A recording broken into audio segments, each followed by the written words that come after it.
વારંવાર એક વાત કહી છે, એના જરૂર પડે પુરાવાઓ પણ આપ્યા છે કે ગુજરાત સરકારની અને કેન્દ્ર સરકારની વિદેશ નીતિના કારણે, કૃષિ વિરોધી નીતિના કારણે ગુજરાતનો અને દેશનો ખેડૂત બરબાદ થયો, સાથે જ દેવાદાર બન્યો છે.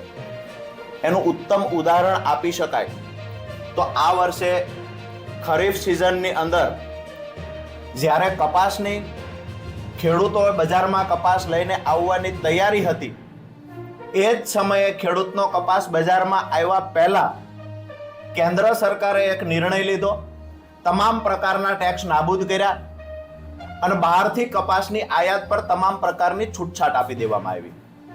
મતલબ સાફ છે કે વિકસિત દેશના ખેડૂતોની કોમ્પિટિશન આ ગુજરાતનો ખેડૂત કે ભારતનો ખેડૂત ન કરી શકે. ક્યાંક ને ક્યાંક ઉત્પાદનો ખૂબ ઓછા છે, ક્યાંક ને ક્યાંક ઉત્પાદન ખર્ચ વધારે છે, જેના કારણે અહીંના ખેડૂતોનો કપાસ બજારમાં આવ્યા પહેલા જે જરૂરિયાત હતી, જે સ્પિનિંગ મિલ વાળાને જરૂર હતી, જે વેપારીઓને જરૂર હતી, જે સ્ટોક કરનાર લોકોને જરૂર હતી, આ તમામ લોકોએ બહારથી કપાસની આયાત કરી લીધી, જેના કારણે આજે ગુજરાતના ખેડૂતનો કપાસ બજારમાં રજળી પડ્યો છે. આજે ગુજરાતના ખેડૂતના કપાસનો 900 થી 1000 રૂપિયા પર મણ ભાવ માંડ કરીને મળે છે. ક્યાંક ને ક્યાંક એમાં હું એવું માનું છું, આમ આદમી પાર્ટી માને છે, ખેડૂતો માને છે કે સરકારની જે બહારથી કપાસ આયાત કરવાની નીતિ જવાબદાર છે.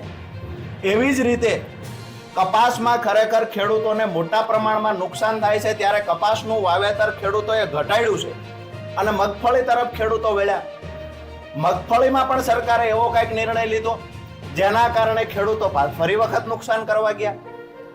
મગફળી આજે બજારમાં જ્યારે ખેડૂતોની મગફળી આવવાની શરૂઆત થવાની તૈયારી છે, ત્યારે સરકારે ટેકાના ભાવે રજીસ્ટ્રેશનની વાતો કરી. જ્યારે ટેકાના ભાવે 9 લાખ કરતા વધારે રજીસ્ટ્રેશનો થયા, ગુજરાત સરકારે કેન્દ્ર સરકાર પાસે ડિમાન્ડ કરી કે 23 લાખ ટન કરતા વધારે ખરીદી આ વખતે કરવી પડશે રજીસ્ટ્રેશનો મુજબ. કેન્દ્ર સરકારે છૂટછાટ આપી ખરીદી માટે માત્ર 12,62,000 મેટ્રિક ટનની. મતલબ સાફ છે કે 9 લાખ કરતા વધારે ખેડૂતોએ રજીસ્ટ્રેશન કરાવ્યા છે. સરકારે જે ખરીદીના જથ્થોને એક નક્કી કરવામાં આવ્યો જથ્થો, એ પ્રમાણે માંડ 70 થી 75 મણ એક ખેડૂતની ખરીદી થશે.